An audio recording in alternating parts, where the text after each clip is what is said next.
falando assim, pô, a gente fez, acho que o último foi em outubro, novembro, vai demorar muito para chegar.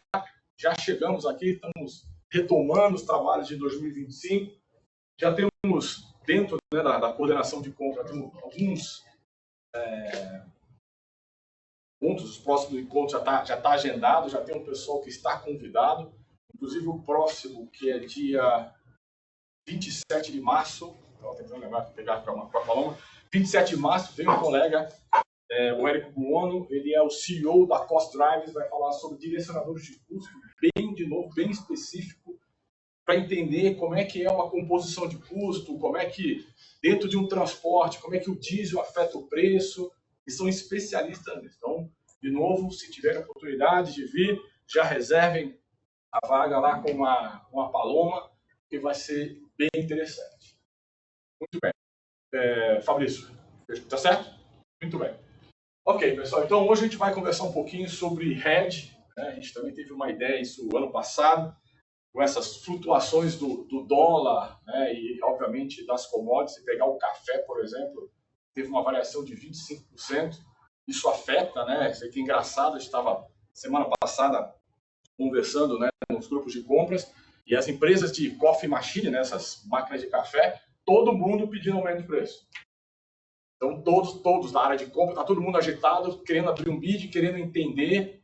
Então, precisamos entender como é que a gente pode nos proteger com essas volatilidades. Por isso que a gente acabou convidando o pessoal da Smart Invest para conversar um pouquinho aqui com a gente. Antes de chamar o pessoal da Smart Invest, deixa eu agradecer aqui, obviamente, né, o João Della Bruna, o time aqui, né, do Della Bruna, de mais uma vez sediar a gente, esse espaço maravilhoso, essa fábrica. Eu tive a chance da última vez de conhecer, é espetacular a gente ver, né, como a gente tem algumas coisas muito interessantes aqui no nosso distrito industrial. Então, de novo, obrigado pela oportunidade e também pelo Grupo Servir, né, de também estar patrocinando aqui o nosso evento aqui, pessoal. Então, para começar, vou começar chamando aqui o pessoal do Grupo Servir para vir falar aqui. Vou chamar o William. Você quer falar antes da Ivy? Quer fazer a abertura? Então vamos. É o nosso presidente aqui da Ivy. Ele vai dar as palavras iniciais aqui. Bom, primeiro, gostaria de agradecer a presença de todos vocês. Para nós é bastante importante esse trabalho que a gente faz. Às vezes o lugar está lotado, às vezes não está tão cheio, mas não tem problema. Nossa missão, nosso objetivo qual é? É proporcionar aos profissionais da área de compras, da área de recursos humanos e da área de meio ambiente e sustentabilidade a oportunidade de trocar informações, trocar ideias, se reciclar, se atualizar em relação às pautas que fazem parte do dia a dia de vocês. São áreas muito específicas, vocês não podem conversar uma série de dúvidas, de questões, de problemas que vocês têm com nenhuma outra área da empresa, e a associação, ela tem por premissa que a gente precisa suportar e apoiar vocês, profissionais, nisso. Importante que seja dito, para participar dos nossos eventos precisa ser associado? Não. O trabalho da associação, ela não se restringe apenas aos associados. Nosso objetivo é atingir as empresas de vinhedo e região. Então, a questão de se associar ou não, a questão que cada empresa tem que ter dentro da visão dela, como ela se posiciona, e nós ficamos felizes quando alguém se associa, mas esse trabalho não tem por objetivo fazer a captação de associados, né? Uma coisa que a gente tem também por premissa, né? Os profissionais de compras que estão aqui, eles deixaram as suas atividades, o telefone está tocando, o WhatsApp está chamando, o e-mail está chegando, eles estão aqui. Então, a gente pede muito cuidadosa e carinhosamente o seguinte: a gente respeita, né, muito esses profissionais. Os nossos encontros não são lugar de captação de leads, captação de potenciais compradores e coisas assim. A associação ela tem uma dinâmica, uma postura, né? Algumas empresas como a Della Bruna gentilmente cedem espaço, cedem café e se dispõem. O Grupo Servir, na pessoa do William, se dispôs a patrocinar o nosso coffee. Então, se você de alguma forma quer apresentar o seu produto, quer apresentar a sua empresa para o nosso grupo de compras, existe uma maneira correta de fazer isso. Procure a Paloma, converse com a Paloma, né? E a Paloma vai verificar se você patrocinar um coffee, patrocinar uma palestra, colocar um anúncio ou coisas desse tipo. Então, a gente pede que a gente tenha esse cuidado, né, de não ficar abordando os compradores. A gente entende que a gente precisa preservar, né? Algumas coisas que eu acho que são importantes a gente comentar, né? a associação ela lançou um portal. Qual é o nosso objetivo com esse portal? Melhorar a nossa comunicação. A gente tem alguns elos que a gente está tentando unir. Então, a gente tem as empresas, e aí quando a gente fala das empresas, a gente não fala exclusivamente do pessoal do Distrito Industrial. Tá? Hoje a gente enxerga Vinhedo com pelo menos 3 polos. Né? A gente tem o Distrito Industrial, temos a Nova Vinhedo e temos o bairro da Capela. A verdade é que essas 3 regiões da cidade foram ocupadas por empresas de pequeno e médio porte. O objetivo do portal é ver se a gente consegue fazer a integração. Que tipo de empresa a gente tem nesses 2 bairros, Nova Vinhedo e a gente tem, por exemplo, lá na Capela? Empresas de menor porte, muitas delas prestadoras de serviço e que vocês não fazem ideia que elas estão aqui em Vinhedo. Aí você contrata um fornecedor de São Paulo, aí chove e o cara não vem. Ou o cara cobra caro por ele de São Paulo aqui para fazer uma visita de avaliação.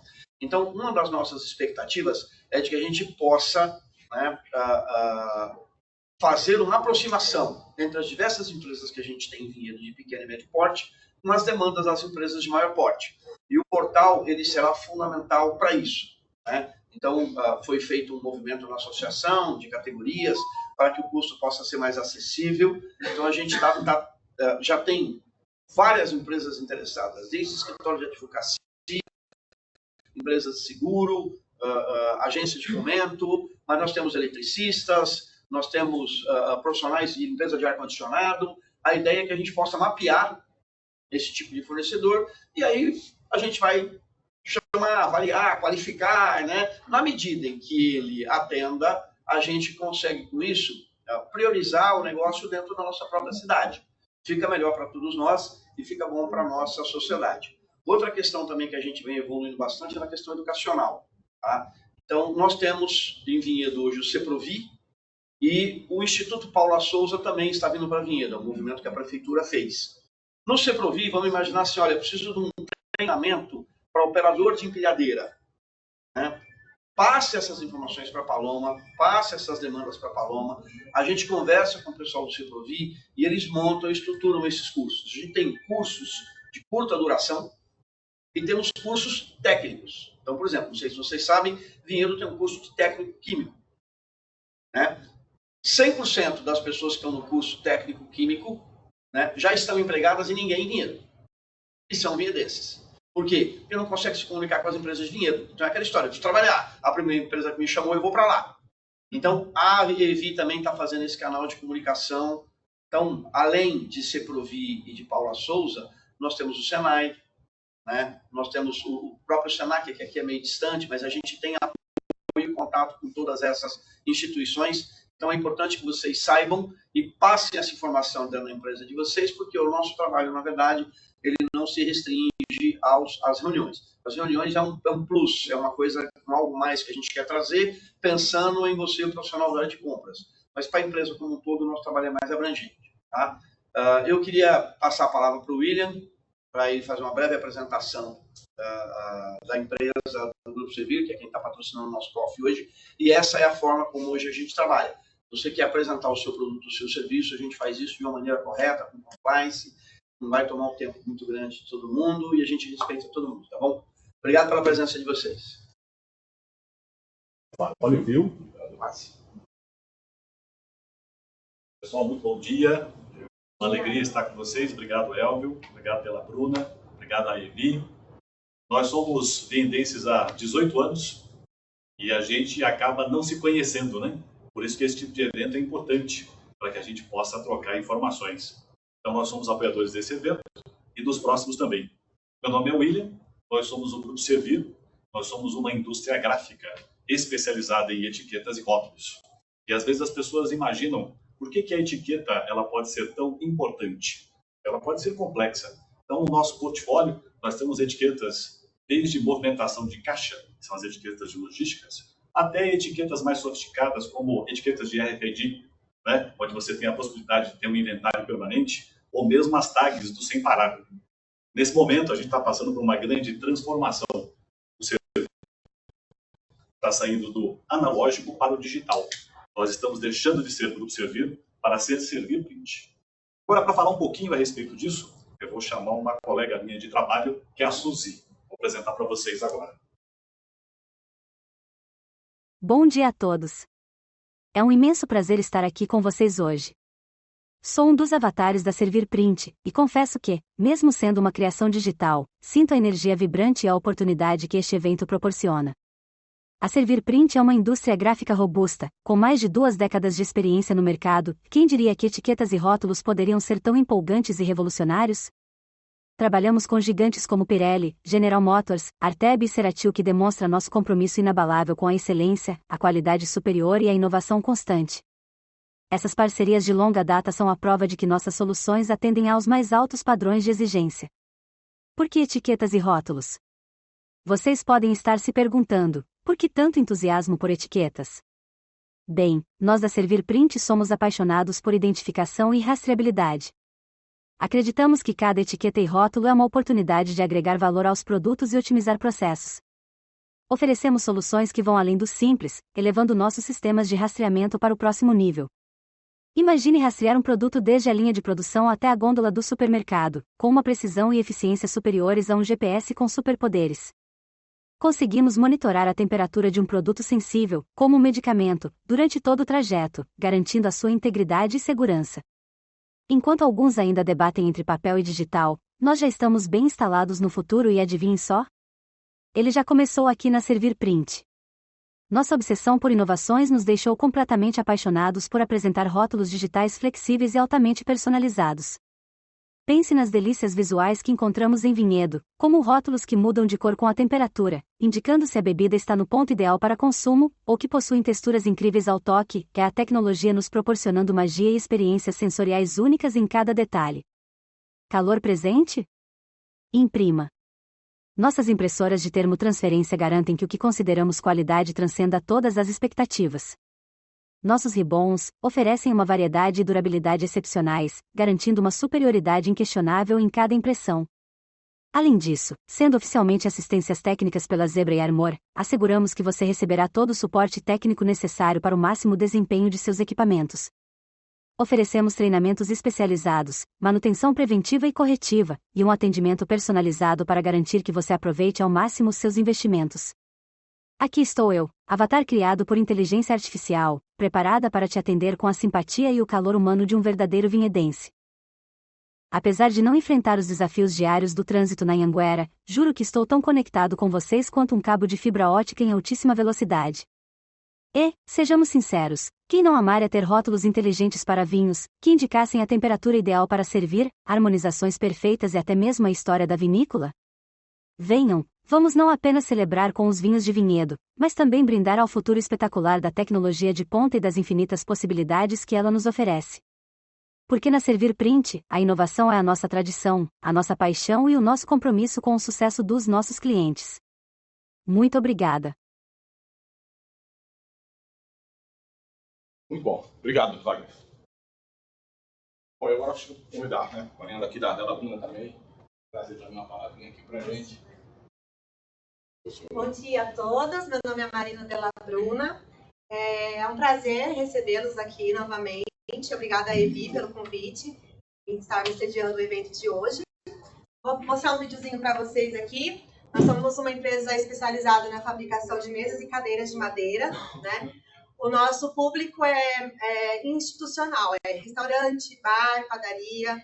Então, hoje a gente não tem o foco ainda para vender para residência. Então, vou apresentar isso para vocês aqui rapidinho. Design com foco no conforto e sofisticação, combinando inovação, leveza aos mais diversos ambientes, sem abrir mão, é claro, do acabamento perfeito e a durabilidade que fazem da Della Bruna uma referência em mobiliários comerciais. Há cerca de 40 anos, a Della Bruna tem ajudado milhares de clientes em todo o Brasil a criar experiências únicas aos seus consumidores, transformando o mobiliário dos mais variados estilos em um dos elementos essenciais para a construção de grandes marcas. E o segredo para tudo isso está no comprometimento de todos em entregar o melhor. Com uma fábrica moderna em Vinhedo, interior de São Paulo, a Della Bruna vem investindo em tecnologia e talento humano para entregar excelência. Desde o atendimento, entendendo suas reais necessidades, passando pelo projeto, produção, até a entrega e pós-venda, oferecendo garantia de qualidade e assistência técnica total, reafirmando o compromisso com o seu sucesso. Uma parceria para durar. É assim que projetamos nossos mobiliários. Della Bruna. Muito bem, obrigado. Bom, pessoal, então agora vamos convidar o Heitor Maximiano, que vai falar um pouquinho com a gente sobre trader. Ele é sócio e especialista em derivativos aqui na Invest Smart. Heitor, vou deixar então você contar um pouquinho mais aí da sua trajetória, um pouquinho mais da sua carreira, né, o trabalho que você faz. E o Heitor vai contar para a gente sobre a importância, né, de a gente fazer a proteção aí de moeda, de derivativos para a gente trabalhar na área de compras. Fechado, muito obrigado. Deixa eu ver se eu consigo. Bom, primeiramente, obrigado por estar aqui, obrigado pelo espaço. Me apresentar brevemente, mas meu nome é Heitor Maximiano. Hoje, claro, eu ajudo principalmente empresas e investidores a conseguirem um pouquinho mais de previsibilidade na hora dos custos, de planejar ali a receita do trimestre, enfim, do ano. E estiverem através do mercado financeiro, através de custos do mercado financeiro. Então, hoje eu estou aproximadamente há 4 anos na Investmart, passando brevemente aqui sobre mim. Carga atual, faço justamente isso, eu negocio esses contratos diretamente com a XP, principalmente de commodities, enfim, os principais fatores que afetam a cadeia produtiva de uma empresa, por exemplo. Sou formado ali em engenharia, na verdade eu estou graduação, bacharelado em ciência e tecnologia, engenharia de gestão pela Universidade Federal do BC. Recentemente voltei, tive um convite, ganhei uma bolsa para estudar o mercado de ações e fusões e aquisições na Flórida. Então voltei recentemente lá também. E fora isso, já tive algumas participações fora da Investmart, já escrevi matéria para Forbes, tenho participação em jornal também, em jornal espanhol, fora do país, e entre outras notícias que eu acabei não trazendo aqui para vocês. Mas, indo aqui para o foco principal, acho que desse papo de hoje, que é falar sobre hedge. Não sei se todo mundo conhece, mas o hedge nada mais é do que uma proteção. Então, existem diversos tipos de hedge, tá? Não só no mercado financeiro. Eu mesmo faço um hedge emocional através do futebol. O que é um hedge emocional através do futebol? Se o meu time está no final de um campeonato, né? Eu tenho, obviamente, amigos que, caso eu perca aquele jogo ali, eles vão zombar de mim. Eu faço uma aposta que, caso o meu time perca aquele jogo, eu ganho dinheiro. E aí, caso ele ganhe, eu perdi meu dinheiro, mas pelo menos eu não vou ser zombado. Isso é um hedge, tá? Isso é um exemplo de hedge ali. Uma boa maneira de pensar. Exato. Então, eu vou ficar feliz ou menos triste na medida do possível. Então, uma pergunta para vocês aqui, só para antes de começar tudo. Quem aqui já fez hedge? 3 ou outros? Nenhuma mão, tá? Agora, outra pergunta. Quem aqui já fez seguro de carro? Não. Na verdade, vocês já fizeram hedge, tá? Vocês já trabalharam com isso. Hedge nada mais é, como eu acabei de apresentar, uma proteção. Você compra, ali quando você assina um seguro de um carro, você está garantindo que, caso aconteça algum acidente, algum furto, você receba o valor daquele bem de volta. Esse é um exemplo claro de hedge, tá? A gente acha que é um assunto muito complexo, de fato ele é, mas isso é a nossa parte, tá? O que a gente precisa entender, o principal, é que, no nosso caso, nós estamos tentando ali evitar flutuações de preço, como, por exemplo, ali do café, ou então do dólar, ou de outras commodities, para não afetar a produção de vocês. Vocês são muito bons no que vocês fazem, mas o preço de uma commodity pode influenciar diretamente no preço de vocês também. E, trazendo um caso aqui prático, tá? Não sei se vocês conhecem o Ray Dalio, ele é um gestor, enfim, super famoso, um dos mais famosos do mundo, ele é dos Estados Unidos. E o McDonald's e os nuggets do McDonald's eu acho que você já conhece, tá? Qual que é a relação entre esses dois? O que um dos maiores investidores do mundo tem a ver com o Chicken McNuggets do McDonald's? Nos anos 80, o McDonald's ele queria lançar esse produto, ainda não tinha os nuggets. Só que tinha um problema principal, que era a oscilação do preço do frango. Então, a gente sabe que uma das principais características ali do McDonald's é ter um preço fixo. Você vai lá, o Big Mac não está um preço hoje, amanhã você vai lá, o preço está diferente, como a maioria dos produtos. Então, essas são as principais características. E se eles adotassem ali, por exemplo, o McNuggets na produção deles, teria um risco de, por exemplo, o preço disparar um determinado dia, a margem deles apertar bastante, ou então, às vezes, até ter algum tipo de prejuízo. Caso contrário, seria benéfico para eles, né? Caso o preço ele oscilasse para baixo.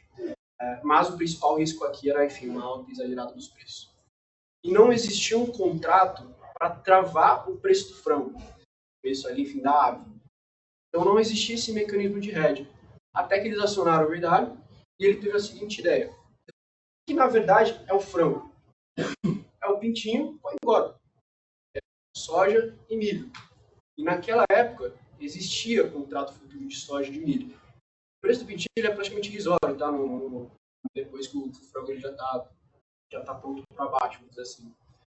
Então, se eles conseguissem travar o preço da soja e do milho, caso, por exemplo, tivesse qualquer problema, o preço, enfim, que é o principal custo ali, por exemplo, do frango, caso tivesse qualquer oscilação no preço dessa principal commodity, eles estariam seguros, porque eles já determinaram o preço meses antes, anos antes, então qualquer flutuação não afetaria o preço final ou a margem final deles do produto.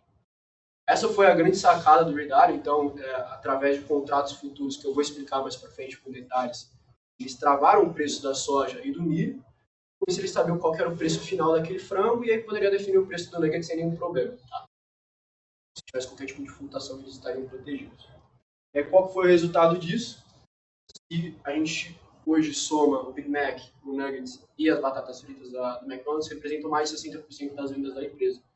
Então, com certeza, foi um produto que agregou muito valor e que utilizaram de um instrumento do mercado financeiro para se proteger e ter algum tipo de benefício.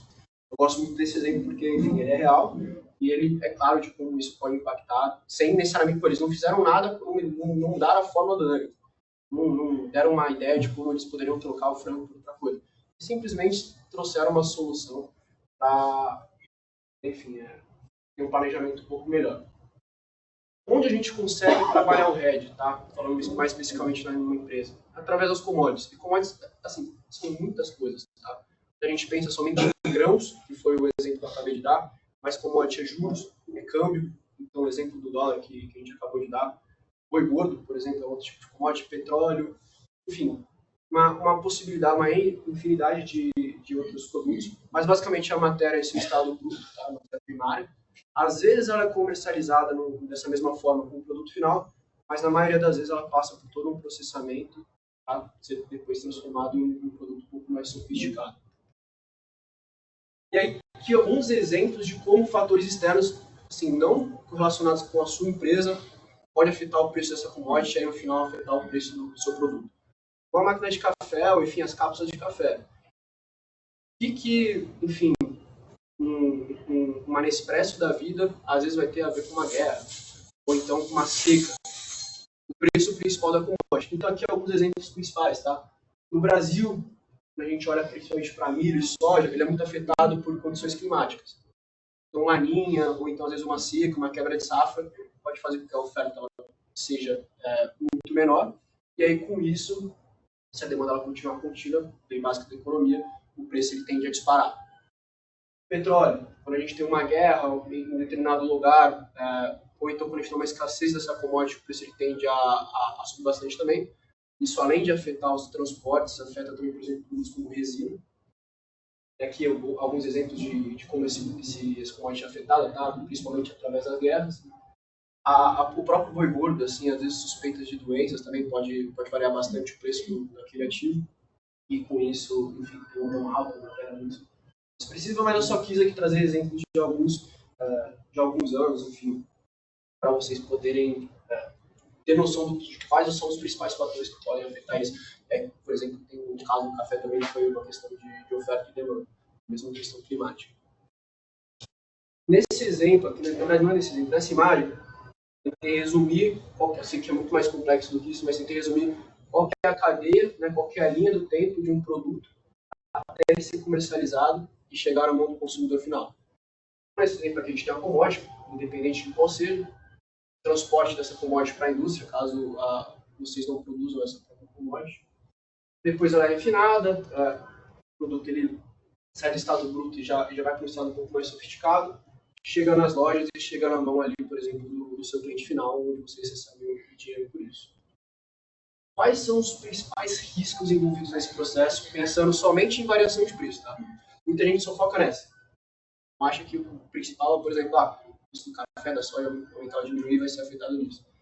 Só que não, tá? Assim, 10 segundos para vocês pensarem onde aqueles exemplos que eu dei para vocês agora, eles poderiam afetar essa cadeia, vamos dizer assim.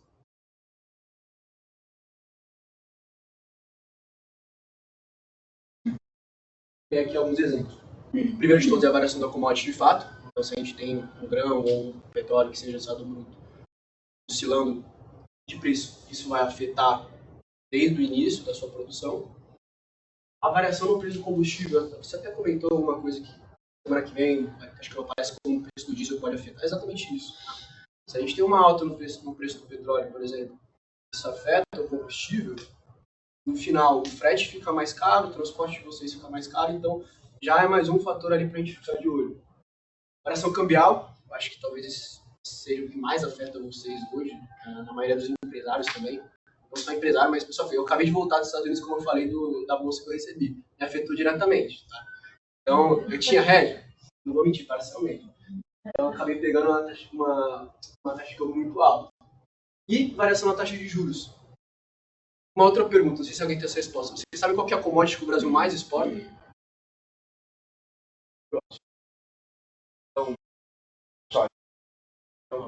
Enfim, o Brasil é o maior exportador de soja, por exemplo. Mas não é a commodity que a gente mais exporta. A commodity que a gente mais exporta é juros.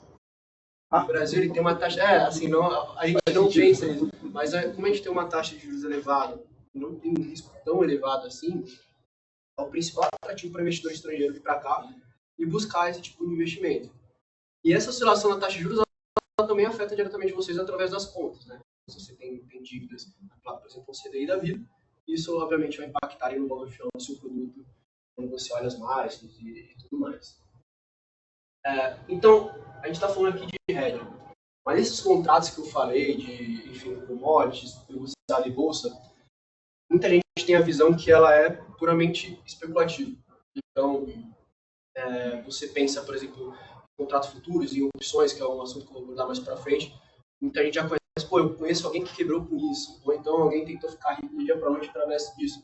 Não é o nosso caso, tá? A gente quer garantir o contrato futuro. O hedge ele foi criado justamente para proteger os preços, não com um mecanismo de enfim, especulação. Só que a gente sabe que existe, enfim, que as pessoas usam a ferramenta para o que elas quiserem. Então, existem casos de pessoas especulando, onde, enfim, de fato tiveram um resultado negativo, mas no nosso caso aqui a gente só quer pensar com proteção, que é o que foi criado o derivativo, o que foi criado esses mecanismos. Então, na ponta dos hedges, a gente geralmente tem empresas, investidores maiores, que de fato sofrem com a oscilação daquele produto. Na ponta dos especuladores, geralmente investidores menores, que querem ganhar dinheiro no curto prazo, e que, enfim, não tem nada a ver com o porquê que aquele produto específico foi criado. Aqui um exemplo de quando esses dois se juntam, né? O especulador se junta, por exemplo, com uma empresa. Acho que isso é um caso famoso, vocês devem conhecer, talvez. Mas a Sadia, ela trabalhava com hedge de câmbio. Então, enfim, importava muita coisa. Precisava travar o preço do dólar, porque imagina, se o dólar está 1 hoje, ela tem uma margem. Se daqui a 1 ano o dólar está, enfim, muito mais caro e a dívida dela está em dólar, a margem dela vai ficar muito mais comprimida. Então, ela precisa travar o valor desse câmbio hoje. Uma previsibilidade melhor.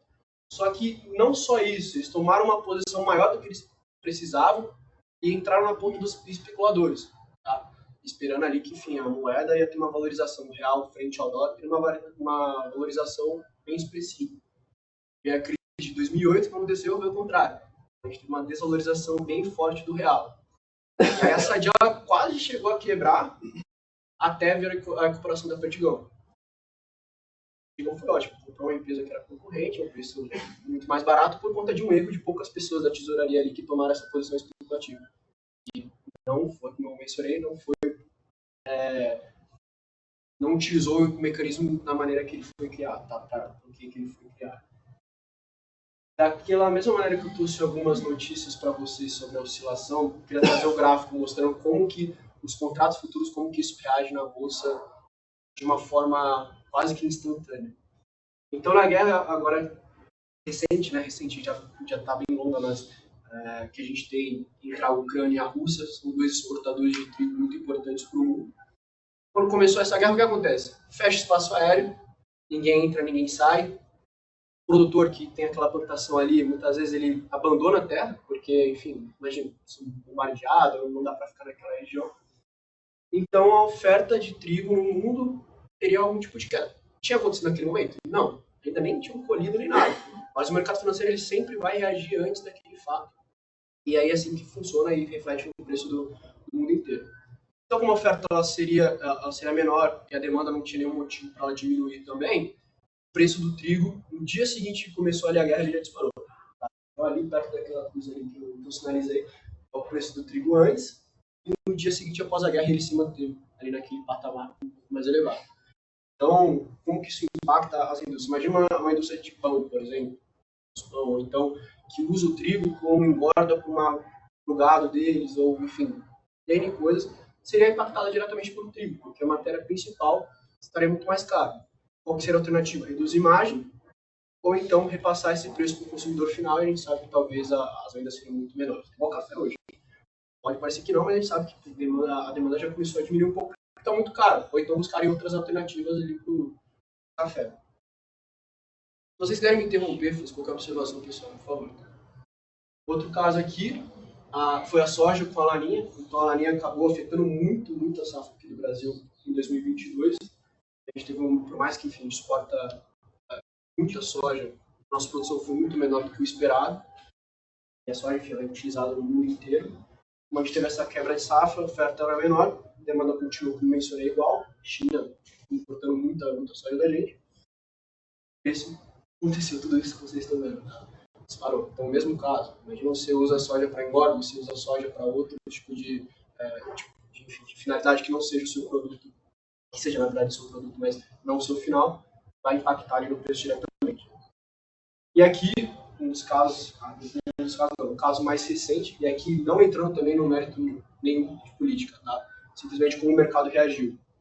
Após ali o anúncio do pacote corte-gasto, o mercado esperava alguma coisa. E quem que é o mercado, tá, pessoal, quando eu falo isso? Não é a Faria Lima, não é a XP, são investidores majoritariamente de fora. O investidor gringo, aquele que eu falei que importa, né, que os nossos juros, é ele que tem o dinheiro. Então é ele que entra e sai do Brasil. Por mais que a exposição às vezes seja 1, 2% do portfólio deles, é muito dinheiro. E aí, para ele investir no Brasil, quando ele acha que tem uma perspectiva boa de crescimento, ele vende dólar e compra real para entrar no nosso mercado aqui. Então, quando ele resolve sair, o que ele faz? Ele vende o nosso real e compra o dólar dele. Então, a nossa moeda tem uma depreciação.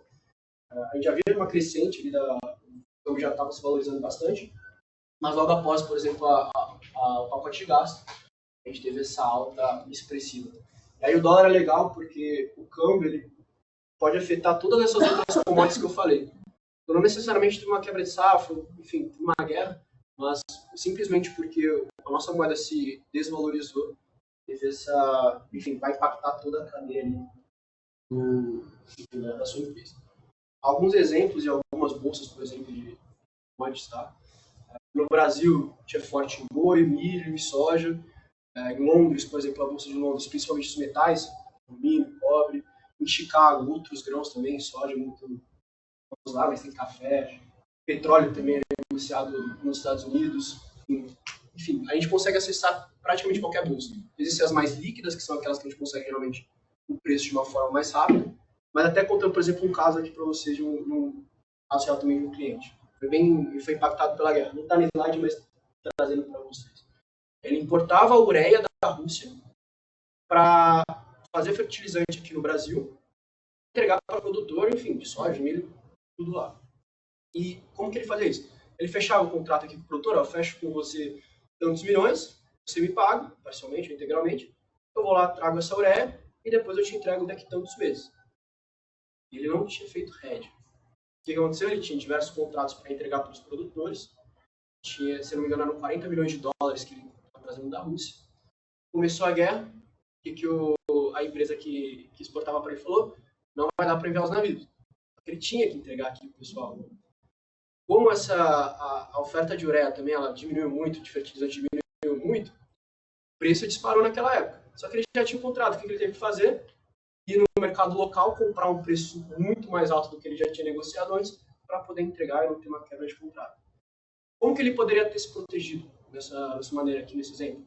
Comprando um contrato que, caso a Aurea se valorizasse, ele ganhava dinheiro também.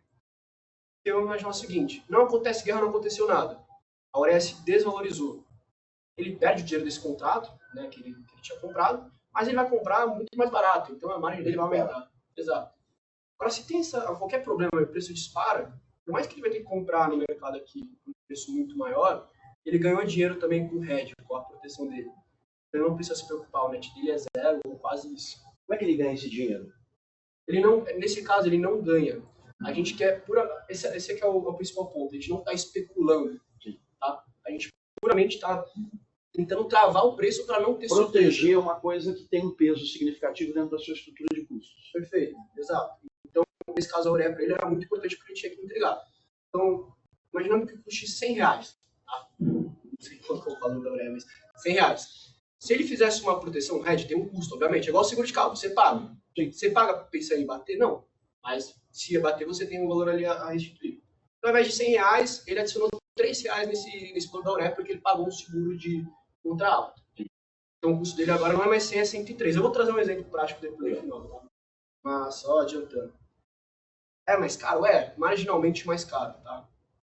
Nesse cenário, se a Aurea se desvalorizasse, ele ia comprar mais barato, né, os R$3 lá que ele pagou mais o valor atual. Só que se ela fosse, por exemplo, para R$200, ele já travou em 103, esse é o ponto. Então ele gastou R$3 para já ter um preço definido para 6 meses, 1 ano. Então, independente do que acontecer, ele tem aquele preço final. Ele tem um direito. Eu vou passar, vai ficar bem mais claro para vocês como isso funciona na prática. Tá? E aí, quais são as duas principais ferramentas que a gente consegue travar esses contratos que eu tanto falo? Tá? O primeiro é o NDF, vou passar brevemente sobre o NDF, e depois opções que acho que fica de uma maneira um pouco mais fácil também da gente entender como funciona. Eu não vou entrar tanto em termos técnicos aqui, porque senão a apresentação ficaria muito longa, para a gente mexer no celular, a gente perderia o foco. Mas tanto na NDF quanto nas opções, o objetivo é o mesmo, tá? Garantir um preço hoje para daqui tanto tempo, daqui tantos meses, tantos dias. Na NDF, qual que é a diferença dela para outra, que é a opções que eu acabei de falar? Você não precisa pagar agora no início. Aqueles R$3 do exemplo que eu dei, o empresário não precisaria dispor desses R$3 hoje. Ele paga só no vencimento. Ele precisa de garantias. Então, por exemplo, se você tem um determinado montante investido em qualquer lugar, uma corretora que seja, eles vão utilizar esse valor para fazer esse contrato. E se o vencimento é daqui 6 meses, você paga só daqui 6 meses. Essa é a NDF. Agora, e aí, por exemplo, a gente pode ter uma NDF comprada, que é para mitigar risco de alta. Então, se eu garanto um contrato de dólar, por exemplo, está R$5,90 hoje, eu garanto um contrato de dólar a R$6 para daqui a 1 ano. Se o dólar estiver a 7, 12, 20 reais, você garante os 6. Não tem problema nenhum com isso. Você consegue calcular todos os seus custos baseados nos 6. Se o dólar cair, por exemplo, você perde dinheiro nesse NDF, mas você vai pagar muito mais barato nesse dólar também. Então, como eu falei, o net ele tende a ser zero. Tá? E aí, no caso da alta, como que funciona? Você vai pagar mais caro por aquele dólar, mas você recebe todo esse dinheiro da alta também na NDF. Tá? E através do mercado de opções também. A diferença é que você paga no início por aquele contrato. Esse é o principal exemplo, como se fosse um carro. Tá? O seguro de carro, como mencionei, o seguro de qualquer outro bem. A gente tem duas, assim, o Everton, por exemplo, ele trabalha com opções também. Fala, Everton, quantas operações a gente consegue fazer com opções? Catalogadas tem 1.248. Exato. Só que eu trouxe duas para vocês, que é o que importa. Tá? 1.248. Assim, existem muitas operações que a gente consegue fazer com opções, mas aqui nós temos as duas principais, que é entrar comprado num direito de compra e ficar comprado num direito de venda. Então, a call comprada nada mais é do que um direito de comprar um ativo por um preço fixo e até uma data de limite. Então, esse que eu mencionei do dólar, você pagaria para ter um dólar a 6 daqui a 1 ano, por exemplo. Você vai ganhar caso o dólar se valorize, nesse caso, porque você tem o direito de comprar a 6. Se vai a 7, problema, eu tenho meu contrato a 6, vou comprar a 6, aí eu posso vender a 7 depois, eu lucrei com isso. Tá? Isso pensando, por exemplo, na parte especulativa. E esse valor que eu paguei, a gente fala que ele vira pó, ele deixa de existir caso, por exemplo, o dólar caia. Porque é um direito de comprar a 6. Se o dólar vai a 5, Eu vou exercer esse direito? Não, eu vou no mercado lá e comprar 5 mesmo. Entendeu? Então, é um direito que você tem de comprar aquele ativo. Você precisa exercer? Não necessariamente. Tá? E aí, esse valor que você investiu, ao invés de você, no caso do NDF, ter um prejuízo, você só perde o valor que você pagou por ele. É igual o seguro. Você não bateu o seu carro, o que acontece com o seguro? Nada, você não recebe o seu dinheiro de volta. Certo? E aí, no caso da put comprada, a mesma dinâmica, só que para queda. Você tem direito de vender um ativo a um determinado preço. Então, caso ele caia, é bom para você. É bom, entre aspas. Né? Porque se eu garantir um preço a R$100, eu quero vender a R$100. Se o preço desaba para 60, por exemplo, você garantiu a R$100. Então, é seu direito, você vai lá e vende no mercado a 100, depois compra a 60, enfim. Pode fazer o que você quiser. E aí, essa analogia que eu citei do seguro de carro, né? Ela te dá o direito a vender um determinado ativo. Quando você paga aquele prêmio para a seguradora, se você bater, ela te restitui. Se não bater, enfim, esse valor vira pó. E na qual, aqui um exemplo prático do mercado de ações, tá? Igual já acabado de citar. Você compra uma put pensando em vender uma ação a R$50. Se o mercado desaba, por exemplo, para 40, você tem o direito de vender a R$50 ainda. Obviamente, isso tem um custo. Nesse caso, por exemplo, seria R$1, algo do tipo. É marginal esse valor, geralmente. Agora, na qual eu gosto de usar o exemplo de um sinal para comprar um determinado ativo. Casa, ou enfim, outro bem. Quando você, por exemplo, está muito interessado em comprar uma casa, o preço é R$1 milhão. Só que, é uma casa que tem muita gente olhando ela, então a gente sabe que pode ser que ela seja vendida amanhã ou então aumente o preço. Você liga lá, eu quero ela, tá, me dá um sinal de R$10 mil. Você paga esse sinal, mas você garantiu o preço de R$1 milhão. Se isso, no mês seguinte ali, subir um shopping do lado, esse imóvel é avaliado em 2, e aí o vendedor quer te vender a 2, não. Você tem o direito de comprar ele a R$1 milhão. É a mesma dinâmica da call, tá? Então, no mercado de ações, se você compra uma call para ter esse direito de adquirir as ações a 50, se ela sobe para 100 por algum motivo, você continua com o seu direito de comprar 50. É legal porque você exerce ele, depois você vende no mercado a 60, você fez R$10 ali por essa marca. Então, enfim, acho que, pessoal, quer que eu volte? Passar bem rápido aqui, mas só para aqueles gráficos que eu mostrei de preço, quando a gente olha, por exemplo, o boi gordo está R$330. Pô, esse é o preço de boi? Obviamente não. Cada contrato tem uma característica específica. Então, soja, geralmente commodities são negociados em bushel, por dólar. Aqui no Brasil a gente tem os contratos de boi negociados por quantidade de arroba, então são 330 arrobas, no contrato padrão B3. E cada commodity ela tem um ouro, por exemplo, são tantos gramas que seria negociado. Agora a gente não tem mais contrato de ouro aqui no B3, mas assim por diante. Tá? Essa é a característica técnica que funciona para a gente. E aí, chegando mais na parte final da apresentação, mas eu queria trazer um exemplo real e mostrar como que isso, de fato, afeta vocês na prática. E aí eu trouxe um exemplo do lado, porque eu acho mais recente. Nesse caso aqui, eu quero trazer um empresário que ele fez o hedge e um empresário que ele não fez o hedge, que no caso seria, acho que, o caso mais comum. E de quanto tempo a gente está falando, só para ilustrar aqui, tá? 60 dias. Vamos imaginar que tem um fluxo ali de uma dívida ou então algum produto em dolarizado, você precisa pagar ele daqui a 60 dias. Quanto que custou para montar essa proteção? O Heitor está falando, foi 1%, foi você. Custa 2,50%, 2,5% hoje da sua dívida para travar esse hedge. Você escolheu ou você não escolheu? Lembra disso, hein? Escolheu. Mas para 60 dias está custando 2,5% da sua dívida em dólar para proteger isso. Ou é um custo assim, relevante? É relevante, mas marginalmente, dependendo de fato da sua margem, vale muito a pena e vocês vão observar o porquê. Então, em D0, por mais que vocês sejam concorrentes, vamos imaginar que vocês tenham o mesmo produto e tenham a mesma margem, tá? A produção é exatamente igual. Então, uma dívida de $500 mil aqui, ela serve para ambos, então em reais isso se torna R$2.800. Então o custo total da operação em D0, se vocês não fizessem nada, seria para ambos R$2.800. E o produto final de vocês também já tem um preço, tá? Negociado ou não, a R$3,5 milhões. A margem bruta ali, no seu caso, é de 20%. E aí agora, trazendo o exemplo, já colocando o hedge e não colocando o hedge. para quem fez o hedge, incrementou 2,5% ali na dívida. Então, nesse caso, 2,5 dá mais ou menos 70 mil reais, esse 2.800 que a gente falou. Então, para quem fez o hedge em D0, ele sai com 2.870 de dívida. Quem não fez o hedge continua da mesma maneira, 2.800. Então, em D0, pois, aquele ali tem uma leve vantagem competitiva, ele pagou um pouco menos. E aí, estressando isso, em D0, o dólar a 5,60. Eu vou estressar os dois cenários, dólar se valorizando e dólar se desvalorizando bastante. O dólar se valorizando, a dívida, obviamente, ela vai aumentar. Você tem um passivo que você precisa pagar de 500 mil dólares. Para quem fez o hedge, qual que é a conta? Tá? Toda essa oscilação do dólar ele recebe de volta, menos o valor que ele pagou por aquele determinado seguro.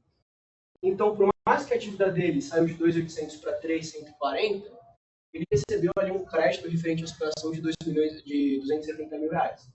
O produto continuou o mesmo valor, tá? Já que a gente está falando ali de no final. Fazendo as contas, a gente está falando de uma margem bruta de 18%. Diminuiu dos 20%? Com certeza, porque, enfim, teve um custo para fazer a proteção. E diminuiu 2% porque aqui eu estou falando uma margem de lucro. Lá eu estava considerando 2,5% da dívida. Só que o nosso amigo que não fez o hedge, o que aconteceu? A dívida dele foi de 2.800 para 3.140 mil reais. Ele vendeu o produto pelo mesmo valor, só que ele não tem nenhum valor a receber referente a essa alta do dólar. Ele não se protegeu, ele não travou o dólar ali naquele determinado patamar. Então a margem dele, já que ele vende o produto dele ao mesmo preço, e se isso daqui ele vai continuar vendendo, se ele aumentar o preço, ninguém vai comprar dele. Ela caiu para 10,28. Então a gente teve uma queda significativa ali de margem, que poderia ser até pior, tá? Você teria ali a variação do período para 6,21. Tá, então você falou no cenário onde o dólar ele vai a favor do hedge, tá? E a gente não quer que isso aconteça. Vocês vão ver o porquê. Agora, no cenário que o hedge ele não funciona, ou seja, o dólar se desvalorizou, a dívida deles ficou mais barata.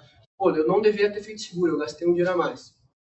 Para quem de fato fez o hedge, aquele valor de 70 mil reais, como eu mencionei, ele virou pó, ele não precisou exercer. Então, vendeu o produto a 3,5, como ele teve uma dívida um pouco maior, a margem dele foi de 23,7. E aí, repare que assim, a margem dele aumentou, tá? Ela saiu de 20 para 23,7. Por isso que eu falei, eu não quero que o hedge ele funcione. No melhor dos cenários, é que a sua dívida diminui e a sua margem aumenta, você tem um lucro maior. E como eu, mais uma vez, ninguém compra um seguro de carro pensando que, pô, eu vou bater no poste agora porque eu acabei de fazer, tô podendo, assim. Não, ninguém faz isso. É a mesma coisa no caso aqui para os empreendedores.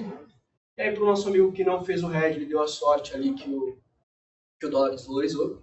E aí, sorte é importante essa palavra, porque eu não quero contar com a sorte da minha empresa, eu não quero, será que o dólar vai subir, não vai subir? Não, trava esse preço antes, independente do que acontecer, você já consegue prever isso. E a margem dele foi de 25,71. Reparem que aquela diferença que antes era de 18 para 10, agora era somente de 2%, tá? Então, aqui nesse caso, assim, o resultado final, né? De quem fez o hedge, quem não fez o hedge, dólar alto, dólar baixo. No primeiro caso, o delta, ou seja, a diferença entre os competidores das empresas, ela foi de quase 8%, 7,72%, enquanto que quando a operação ela não funcionou, né, o hedge não foi a favor, a gente tem um delta de somente 2%, tá? Então essa diferença ela é marginal. Então, assim, trazendo tudo que eu falei, no final, onde vai importar aqui? Vocês têm competidores, então vocês têm custos também, talvez não seja dólar, talvez seja outra commodity que você trabalha, mas o importante é a gente não contar com a sorte. O meu objetivo também não é adivinhar o preço da soja amanhã, não é adivinhar o preço do dólar amanhã, existem especialistas para isso, beleza, mas eu não quero contar com isso, porque não só o preço pode oscilar, por exemplo, por fatores que a gente consegue prever, mas igual eu trouxe naquelas notícias, assim, guerra impacta. Não só a guerra, pode, enfim, ter um evento climático aqui que vai afetar diretamente o preço da sua commodity. Só voltar para as notícias. Aqui, a gente, enfim, quem contou com a sorte aqui, ou enfim, o analista ele poderia ter feito a melhor análise possível do porquê que a soja estaria a um determinado preço. Ou, assim, a gente, o câmbio é um cemitério assim, de economista, porque é difícil de prever o câmbio, eu acho que é um dos ativos mais difíceis do mercado financeiro. vamos dizer que alguém fez uma previsão excelente de quando sair o câmbio. Fatores externos podem, a gente sabe que influenciar isso e não só pensando na parte técnica. Então aqui clima, guerra, canetadas, assim, ou enfim, às vezes dois políticos estão se enfrentando fora do país, isso vai influenciar diretamente a gente. Então, se o seu custo é marginal para poder proteger isso e não ter riscos durante o processo, faça, tá? Então, da mesma maneira que você faz um carro, acho que o melhor exemplo de quem pode estar pensando nisso agora é quem já não tem um carro furtado e não tinha um seguro, por exemplo. Ou então, quem depende do câmbio, tem uma dívida em dólar e acabou sofrendo bastante por conta disso agora. A gente tem diretamente, tá? Talvez o seu produto final, quer dizer, de onde você importa, não seja em dólar, mas de onde essa pessoa importa talvez seja em dólar. Então, assim, não dependam também do hedge deles para isso acontecer, se vocês têm uma relevância. Acho que. Então, para concluir aqui, quem faz o hedge tem previsibilidade na margem, os custos a gente sabe que não vai oscilar, é o caso do frango que eu mencionei anteriormente. O problema era justamente a situação da ave, ele consegue tratar isso antes. Proteção contra fatores externos, então a gente não depende se vai acontecer uma guerra ou não, se o clima ele seria bom ou não. E, obviamente, se você tem uma margem maior, ou então se você tem uma constância maior de quanto os seus custos, você tem uma competitividade maior também. Enquanto quem não faz o hedge, a maioria das vezes vai abrir a mão desse... enfim, vai ter um lucro no curto prazo, vai ter um custo um pouco menor no curto prazo, vai abrir mão disso caso tenha uma oscilação um pouco mais forte. Fica muito exposto a riscos externos. Enfim, em cenários mais adversos, a gente sabe que às vezes pode até quebrar uma empresa. Foi o caso da Aurea. Aquele caso da Aurea, assim, só para falar o desfecho dele, a gente, acabei nem falando, estava mencionando quais são as bolsas que a gente consegue trabalhar. Esse contrato de Aurea a gente não tinha fácil, mas nós conseguimos cotação para ele e, enfim, demos um preço final. Só que para trabalhar em NDF, lembra que eu falei que precisava de garantia? A empresa do cara estava praticamente quebrada já. E essa operação, um trimestre em específico, acabou prejudicando a operação inteira dele porque eram lotes relevantes, ele não contava com isso. Então não fechou a operação no final porque não tinha garantia o suficiente para poder montar ela. Falei bastante, falei rápido para ter muitos slides para tentar passar aqui, mas se alguém tem alguma dúvida, quer que eu volte a algum slide, fazer alguma pergunta. Você fez uma referência de taxa, uma referência de prazo, de 2,5 para 60 dias. Isso para um prazo maior, tá? Vamos falar isso aí em um ano. Né? Proporcionalmente, essa taxa se mantém, ela cresce ou ela diminui? Ela tende a crescer, mas ela não cresce na mesma proporção. Perfeito. Então, por exemplo, se a gente está falando de 60 dias, se você jogar isso para 240, não quer dizer que vai custar 10%. Tá? Inclusive, nesse momento atual que a gente está vendo, assim, não entrando tanto também no fator técnico, mas para a gente fazer proteção para 4 meses, para um ano, a diferença é bem marginal, tá? Então, se aqui está funcionando mais ou menos, é um exemplo real, tá? Dólar ali, 2,5 para 60 dias, a gente trabalhar essa mesma operação para quase um ano, vai custar, sei lá, 4%, ou trazer alguns meses antes, 3%. Você vê que aumenta bem pouco. Mas é um momento específico que a gente está vivendo agora de volatilidade implícita desses contratos. Então, o seu mercado ele prevê que não teria tanta oscilação daqui para frente. Doideira, né? Se a gente parar para pensar, né? Mas é o que está acontecendo agora. Normalmente esse preço seria maior, mas ele não aumenta na escala 5 para 1. Se eu aumentei o prazo 4 vezes, não aumenta 4 vezes o meu custo. Pode acontecer para alguns ativos específicos, mas geralmente não. Acrescentando, normalmente o custo da unidade temporal ele diminui conforme o tempo é maior.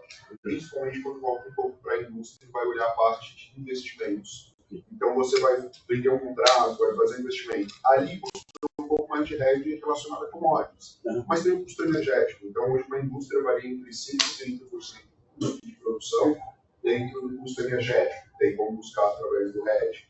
Previsibilidade para compras. Então, normalmente, aqui, ela compra a matéria-prima, faz a manufatura aqui e vende esse produto final. Quando ela vai fechar esse contrato de venda, já consegue olhar e avaliar junto desse contrato, desse panorama, para embutir ali dentro a venda todo o custo de hedge. Então, não que ele fique adicional 2,5%, ele vai estar embutido lá dentro consegue dar uma previsibilidade de preço no final. Tem vários outros pontos, além das commodities, quando você entra como especialista na área, consegue avaliar e determinar no final.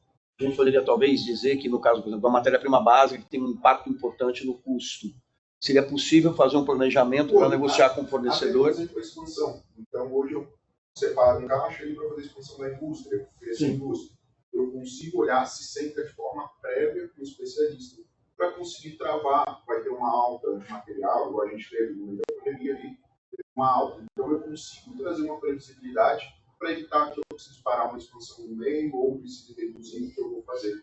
Então, toda essa parte de projeto se faz de forma prévia, sentando junto com o especialista, entendendo. Então, nós temos clientes, por exemplo, que ele investiu em usina fotovoltaica. Ele trouxe o projeto antes, para a gente avaliar o projeto antes e conseguir determinar o que poderia fazer para ele ter uma previsibilidade. Tem da construção civil também, mesmo processo, junto ali do Heitor, se faz toda a análise para conseguir trazer uma previsibilidade. Então, essa parte tem vários fatores. Normalmente, uma indústria gasta X por mês em compras. Vamos olhar o que ela está gastando, vamos avaliar e vamos ver como a gente consegue determinar a previsibilidade. E aí sim, junto do Heitor, da especialidade dele, ele busca no mercado o que pode influenciar ali dentro. Então, ali, através dessa busca no mercado, ele faz essa parte técnica, traz a previsibilidade. Você pode usar o resto para o dia a dia. Não necessariamente. Não só esse caso, se usa no dia a dia. É que cada um aqui deve ter um tipo de ramo, indústria, mas se avalia, não é um produto fechado, se avalia de forma individual. Até na pessoa física mesmo, se você vai construir um imóvel, dependendo do valor do imóvel que você vai gastar, melhor você ter uma previsibilidade maior. Exatamente. Porque a gente tem muitos casos, começa a construir, para no meio, justamente porque não teve. Então tem um construtor que a gente atende, antes ele não utilizava, depois da experiência da pandemia que tudo subiu, ele passou a utilizar de forma mais recorrente. Vai iniciar a obra, ele traz, a gente avalia o que é principal ali dentro, para trazer uma previsibilidade. Se torna um custo muito pequeno dentro da estrutura dele no longo prazo. E ele tem a margem de lucro. Então, poxa, se uma indústria tem que lucrar com 12% de margem de lucro, 18%, ela consegue ter essa previsibilidade até o final. Isso quem usou bastante foi a Souza Cruz também. Eu acho que hoje quem utiliza mais essa parte, derivativos de forma geral, são as indústrias que mais crescem e que buscam o crescimento. Por quê? Consegue ter uma previsibilidade para 2, 3, 5, 10 anos. Então, onde eu quero chegar, associa essa área. Hoje, grandes indústrias têm essa área de estrategistas dentro dela, que são estrategistas derivativos, para trazer essa previsibilidade. Aí, caso a caso. Pergunta aí, comprador. Tá bem. Fala, comprador. Tá bem. Na taxa, você está me falando que de repente eu olhar 60 dias ou olhar 365 dias pode ter diferença. Então, quando eu for, é interessante eu tentar olhar, pedir essa cotação desses períodos e ver qual é o melhor cenário para mim. Exato. Porque assim, e aí, acho que é importante a sua pergunta. A gente tem a mesma, vamos dizer assim, uma diferença marginal entre 3 meses e 1 ano. Por que eu não faço a de 1 ano, já que a diferença ela é pequena? Imaginar que a sua dívida, ela de fato, ela cabe, você precisa pagar em 3 meses ao invés de 1 ano. Chegando no vencimento desse contrato, por exemplo, quando você precisa pagar, ele de 3 meses, ele vai ter, como ele está vencendo junto com a sua dívida, o valor exato daquilo que você contratou, enquanto que o de 1 ano, a gente precisa que alguém dê saída para a gente antes, porque ele ainda não chegou no vencimento. E aí, sempre que a gente precisa antecipar qualquer contrato que é um pouco mais longo, existe um spread, existe um deságio, que a gente chama, então não seria exatamente aquele valor. Então, por mais que você tenha travado para ambos os casos dólar a 6, chegou no vencimento de 3 meses, independente do valor, você recebe 6, só que aquele mais longo, quando você antecipa ele, normalmente não é a 6, assim, maior, enfim, dependendo do tipo de contrato que você fez. Então, é exatamente isso que você falou. A gente tem que sentar, ver caso a caso, a dívida ela termina tanto, ou então tem uma compra importante para fazer tal dia, são tantos dólares. A gente consegue cotar vencimentos personalizados, não necessariamente seguindo a regra da bolsa. Porque a bolsa tem os vencimentos próprios, mas hoje, com a tesouraria, por exemplo, da XP, a gente consegue cotar ali, contratos específicos para algumas datas específicas também. E é importante mencionar também que essas liquidações são financeiras, tá?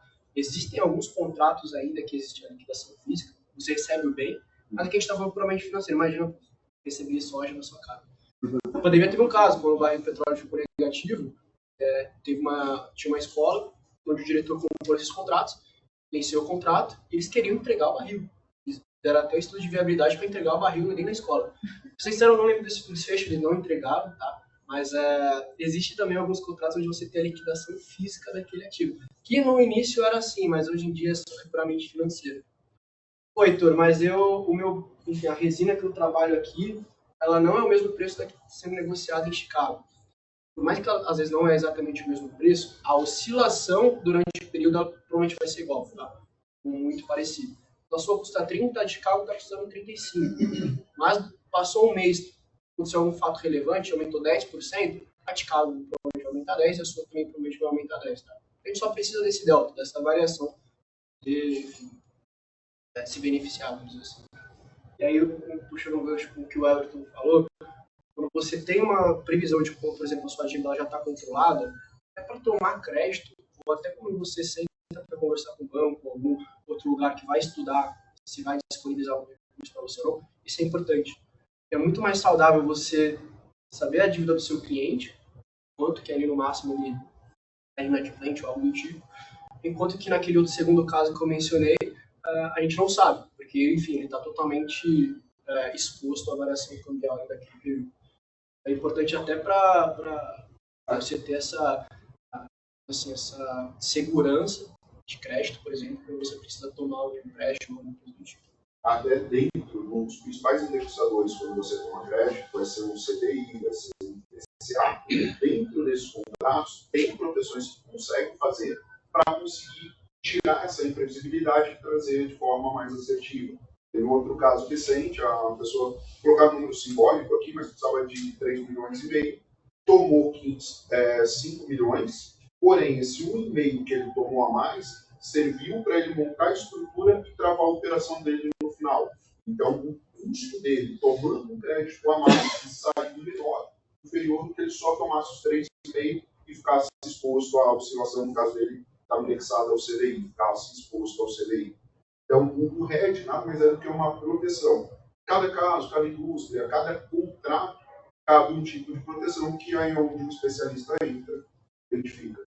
Duas perguntas em cima disso. O tamanho da empresa influencia a taxa? Não, do de forma geral é do mercado. O que vai influenciar, às vezes, por exemplo, se é um crédito muito pequeno, no caso da tomada de crédito, você não tem tantos mecanismos que você pode fazer. Então, você consegue ter uma margem ali de ferramentas, uma caixa de ferramentas maior, fora do volume financeiro. Mas é avaliado caso a caso. Eu posso fazer um hedge para um terceiro? Dentro da situação, aí tem que avaliar o que seria esse terceiro, como seria para conseguir ficar mais... O meu fornecedor não tem, ou não tem apetite, não tem conhecimento, ou não quer fazer, eu posso fazer proteção por ele? Sim, isso é bem comum. Porque aí, lógico, vai fazer a cadeia toda, mas isso é muito comum. Então, principalmente quando, às vezes, o fornecedor são pequenos. Aí a gente tem um caso também dentro, que ele negocia óleo de palma. A única bolsa que tem futuro de óleo de palma é a bolsa da Malásia. E aqui, quando ele negocia com os pequenos produtores. Então, ele faz o hedge ali em cima, de certa forma, para equilibrar a cadeia embaixo. Então, tem essa possibilidade.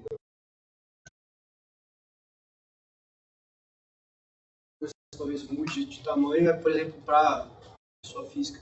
Vou fazer uma viagem, eu quero proteger contra a variação do dólar daqui a um ano.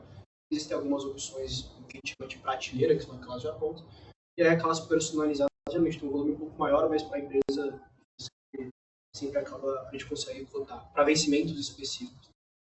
Mas dá para fazer assim no dia a dia. Inclusive, você pretende ter uma dívida em dólar, principalmente falando de moeda, até viagens ou algo do tipo, comprar algo bem lá fora, é interessante trabalhar o resto.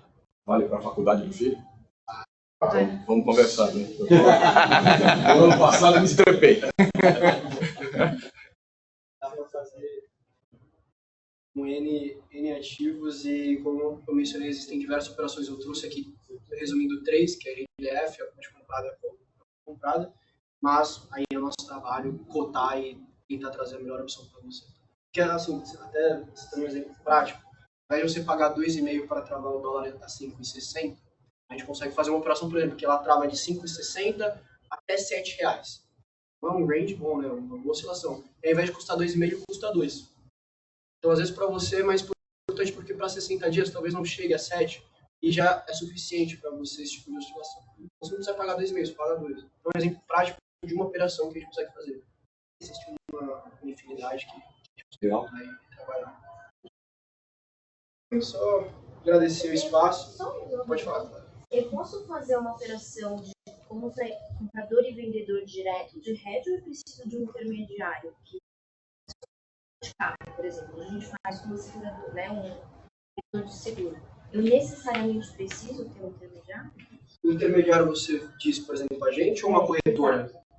Uma XP, por exemplo. Assim, a corretora você sempre vai precisar, porque é ela que negocia esses contratos. Okay. Então, por exemplo, você não consegue acessar isso direto na Bolsa de Chicago, perfeito, na Bolsa de Londres. Você precisa de um intermediário para isso. Okay. A gente não necessariamente. Você vai ter acesso a uma gama muito limitada de produtos, que a gente fala de prateleira. Ou às vezes até nem conseguir acessar isso. Qual que é o meu trabalho? Eu faço rápido no início, mas eu sou sales trader. Eu negocio esses contratos com a XP.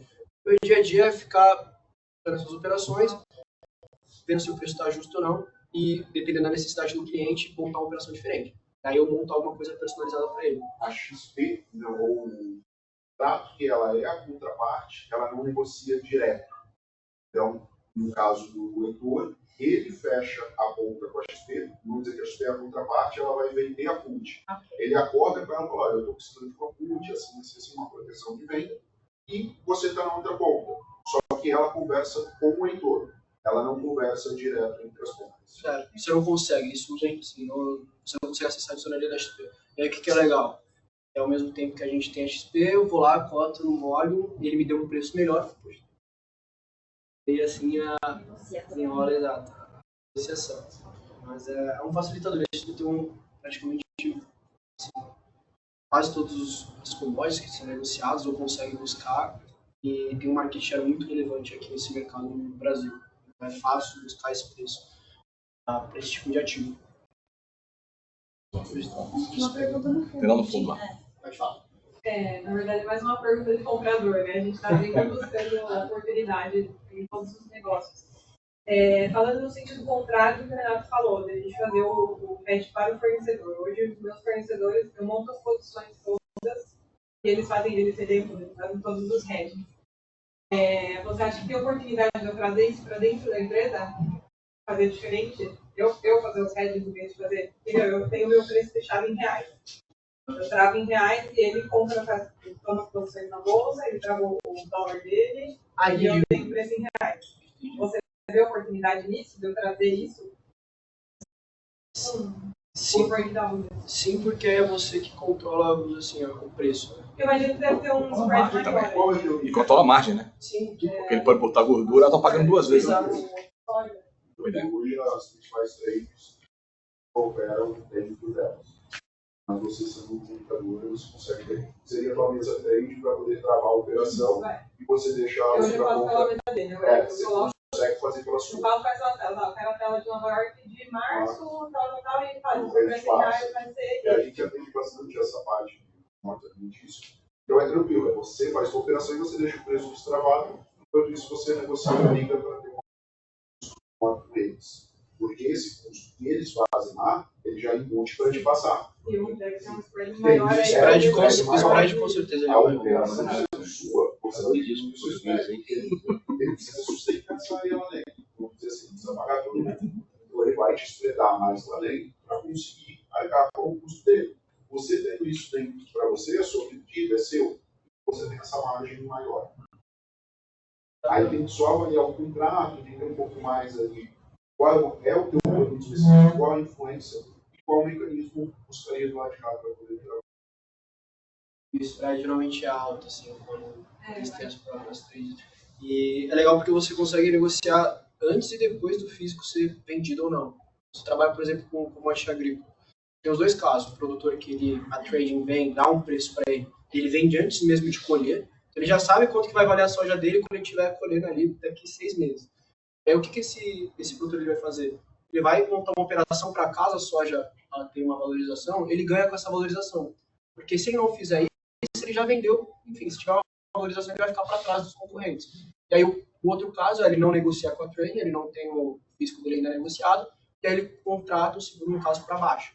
E aí se o preço da commodity cair, ele ainda vai precisar vender, mas pelo menos ele está redeado, ele tem aquele valor ali na posição já definida. Então, assim, tanto antes de negociar quanto depois dá para a gente travar isso, e você consegue fazer isso para evitar esse spread. Essa quantidade de você citaram mais de 1.000, trouxe acho que 2 ou 3 exemplos, elas estão interligadas à natureza da commodity? Não.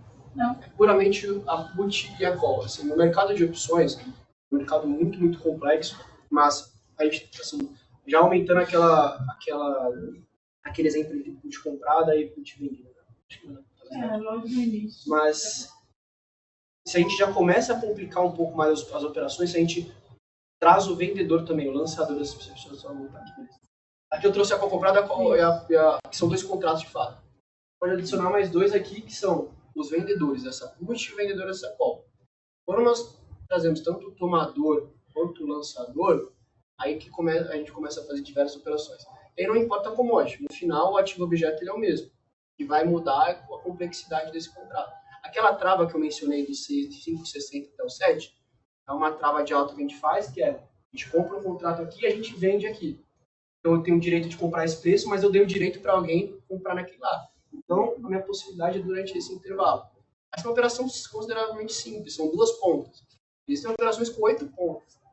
Eu vendo um contrato aqui, eu compro outro mais para cima, vendo de novo, compro 2 vezes aqui embaixo, então se tem a alta da soja, eu vou ganhar 2 vezes isso. Então, aí eu me protejo contra a queda também ao mesmo tempo.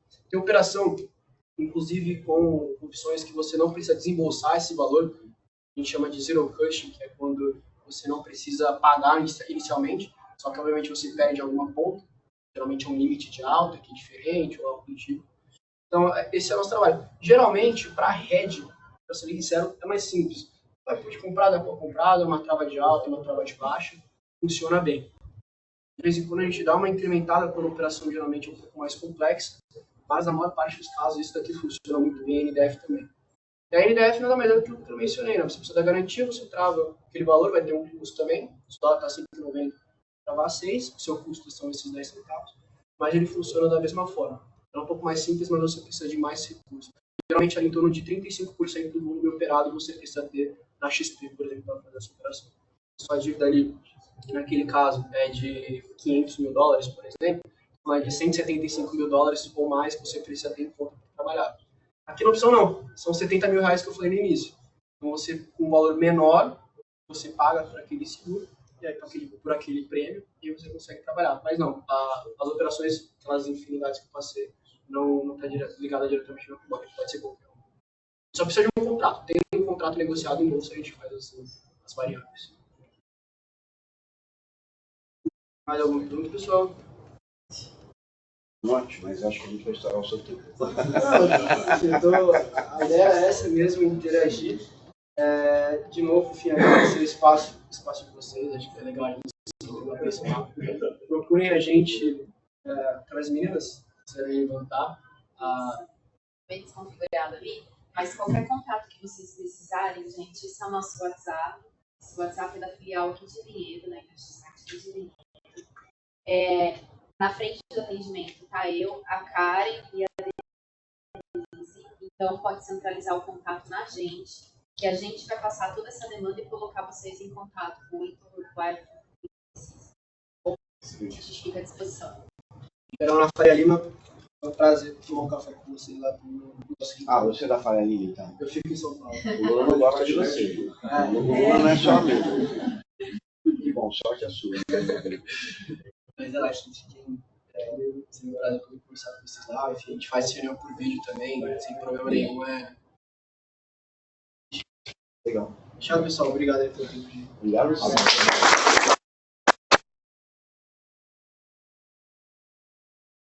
Obrigado, cara. Parabéns pela apresentação. Foi super interessante, né?